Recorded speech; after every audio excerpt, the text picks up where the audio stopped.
Täna selgusid uue koalitsiooni jagatud ministrikohad. Oma tööst jääb ilma kliimaminister Yoko Alender, kelle kohal asub uue ametinimetusega energeetika- ja keskkonnaminister Andres Sutt. Kui me räägime tuleviku majandusest, globaalselt konkurentsivõimelisest majandusest, siis see peab olema puhas.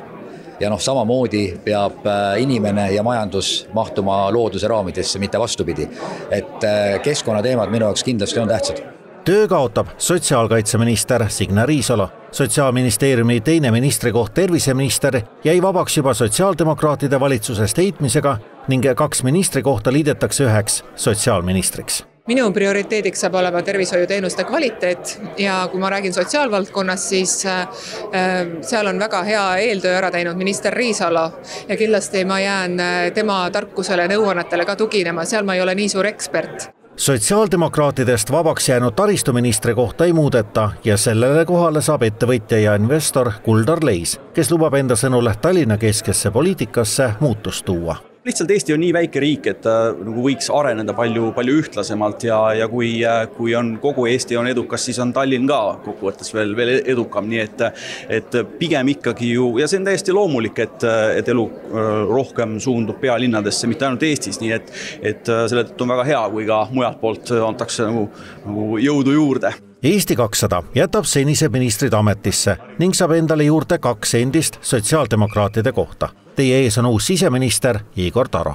Mul on põhimõtteliselt selle valdkonna vastu huvi olnud juba varem, 7 aastat tagasi läbisin abipolitseiniku koolituse veel maavanemana. Sellest on olnud palju abi, kuigi ma ei ole saanud sinna väga palju panustada, aga need mõned tunnid, mis ma olen saanud, need on päris silmi avavad olnud. Peamine oluline asi, mis ministri ülesannete täitmisel on see, kas inimene kannab välja vastutuse, kas ta tunneb vastutust, kas tal on piisavalt närvi ja kindlust seda vastutust välja kanda. Eriti oluline on see siseministri portfelli juures. Tulevaseks regionaal- ja põllumajandusministriks saab Hendrik Terras, kelle varasem töö on olnud põhiseaduskomisjonis ja seega pigem üllatav valdkonnavahetus maainimeste juhiks. Ei pea olema maapoiss selleks, et juhtida põllumajanduse valdkonda või ühistranspordi valdkonda või riigihaldust, kuna seal on ka kohalike omavalitsuste territoriaalhaldus ja kohalike omavalitsuste eelarved, et ega Hendrik Terras ei pea põllumeheks hakkama. Ma esiteks olen väga tänulik, et mul selline võimalus on, et Eesti põllumajandussektor on teinud väga head tööd, näiteks selles, et tagada toidu julgeolekut.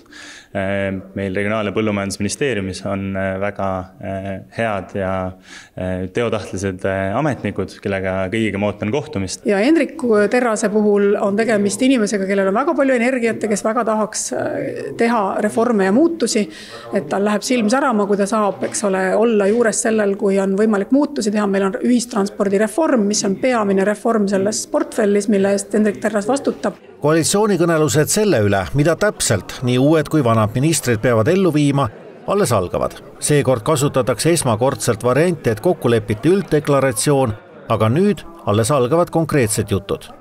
Kas oleme tänasega saanud siis uued ministrid ja koalitsiooni nii-öelda põrsas kotis? Ei, ühiskond ei ole saanud põrsas kotis, sellepärast, et ühiskond saab vastupidi, saab väga selgelt nägemuse sellest, kuhu Eesti riiki tüüritakse, sellepärast, et koalitsiooni läbirääkimisi peetakse põhjalikult ja andmepõhiselt ja analüüside põhiselt ja tehakse konkreetsed nii-öelda valdkondlikud ka reformimise plaanid. Võib-olla see analoogia on mõneti Saksamaaga, et tempo huvides on mõistlik teha selline kokkuleppe olulisemas ära ja olulisem on, mis me teeme kaitsega ja valitsus juba on teinud otsuse kaitsekulutused tõsta üle 5% SKP-st järgmisest aastast, mis on tohutult suur ja ajalooline otsus tegelikult meie kaitsevõime tõstmiseks. Seda esiteks, teiseks maksualandused ettevõtlusele, eraisikutele tulumaksu alandamine ja maksuküüru kaotamine ja samamoodi ka see, kuidas me Eesti riigi asjaajamist korraldame lihtsamaks. Kõik teised selles loos mainimata ministrid jätkavad oma ametis.